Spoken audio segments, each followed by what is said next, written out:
Bonjour à tous, on se retrouve aujourd'hui pour un tout nouveau numéro des News Télé et aujourd'hui on va parler de l'arrivée de Léa Salamé à la tête du 20h de France 2.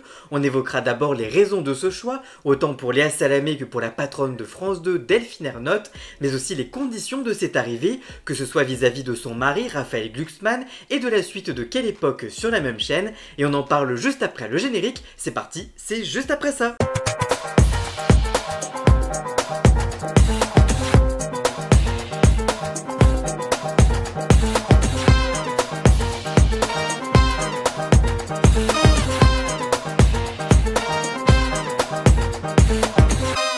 Il y a quelques jours, après plusieurs semaines de rumeurs, Le Parisien avait révélé que après le désistement de Caroline Roux, la journaliste de 45 ans Léa Salamé deviendrait la nouvelle incarnation du 20h de France 2 à la rentrée de septembre. Depuis, cette annonce a été officialisée et elle remplacera ainsi Anne-Sophie Lapix, dont le départ forcé a été acté le jeudi 26 juin dernier et qui rebondira sur RTL et sur M6 en septembre prochain. Dans Le Figaro, pour sa première interview accordée depuis son éviction, Anne-Sophie Lapix raconte les coulisses de son départ. Je la cite: « Lorsque vous êtes présentateur du JT, vous avez le nez dans le guidon en permanence et c'est rarement vous qui dites stop. Le choix de quitter le 20h n'a pas été le mien. J'ai toujours signifié à Delphine Ernotte qu'à tout moment, si on me le demandait de partir, je le ferais sans problème. Je suis en réalité assez étonné d'être resté 8 ans à ce poste. La plupart de mes précédentes expériences professionnelles n'ont pas duré plus de 4 ou 5 ans. Elle réfute néanmoins que son ton incisif face à ses invités politiques, parfois reprochés, constitue un motif légitime de son départ. Ce n'est pas ce qui m'a été dit en tout cas. De son côté, approchée par BFM TV, Léa Salamé a donc choisi de rester dans le service public. Mais pour relever ce nouveau challenge, cette dernière a dû quitter France Inter et mettre fin à une aventure radiophonique débutée en 2014. La journaliste a annoncé à la direction de France Inter son souhait de quitter la matinale pour de nouveaux projets professionnels, avait déclaré la station dans un communiqué de presse relayé par l'AFP. Elle a depuis, ce jeudi 3 juillet dernier, fait ses adieux à Nicolas Demorand, laissé seul à la tête du 7-10 à la rentrée.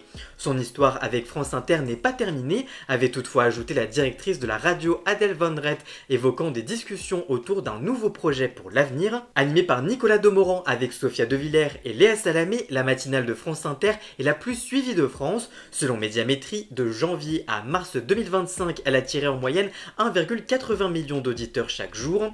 D'ici quelques semaines, les auditeurs de la radio publique vont découvrir les interviews politiques de 7h50 d'une nouvelle recrue, Benjamin Duhamel, 30 ans, transfuge de BFM TV. Il cumulera ainsi l'interview politique quotidienne avec la co-animation du grand entretien avec Nicolas Demorand.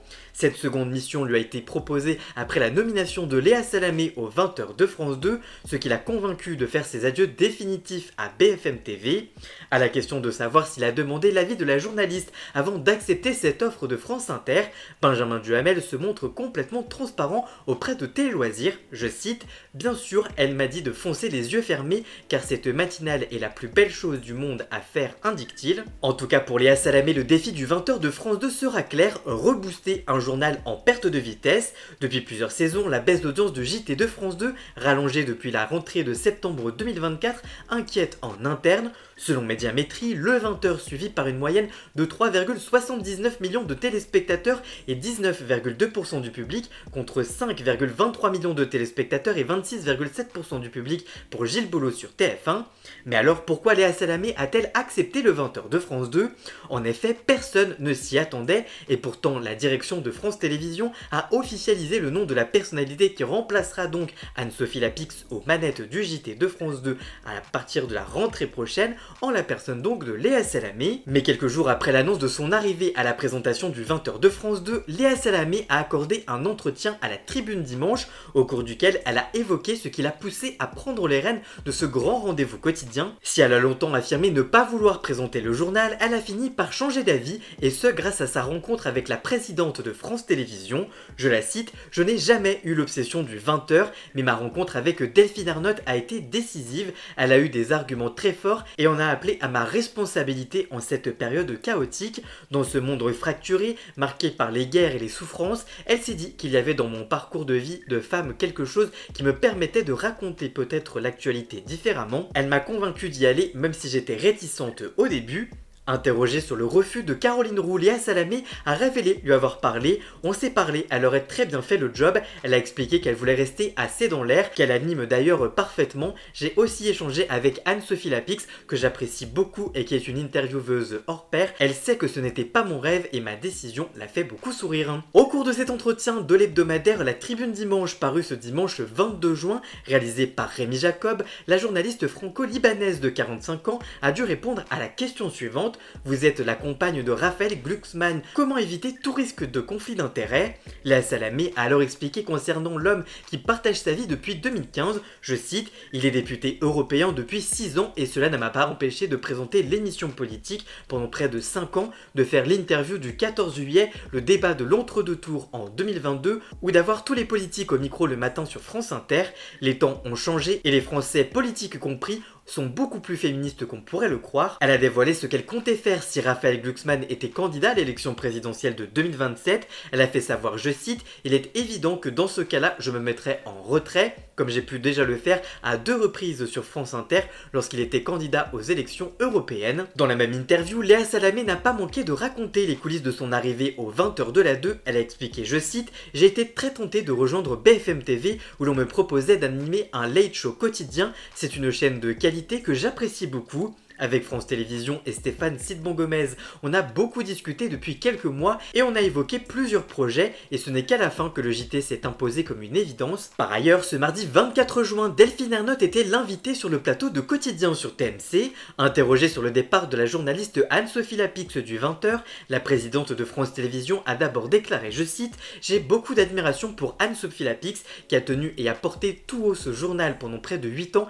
avec le professionnalisme, la rigueur et l'indépendance qu'on lui connaît. C'est vrai que c'est un 3e mandat pour moi, le journal doit continuer à évoluer parce qu'on s'est pas mal remis en question pour les chaînes info, les réseaux sociaux, donc il faut une évolution permanente et j'ai pensé qu'il fallait aussi une nouvelle incarnation pour ce nouveau 20h. Mais alors pourquoi Léa Salamé? Est-ce que c'était le premier choix? Lui a alors demandé l'animateur à son invité. Je cite, « C'était un secret pour personne que Léa Salamé avait décidé d'arrêter la matinale d'Inter qu'elle tient magnifiquement depuis 10 ans et qu'elle se trouve qu'elle travaille aussi sur France Télé. Je ne voulais pas la voir quitter le service public.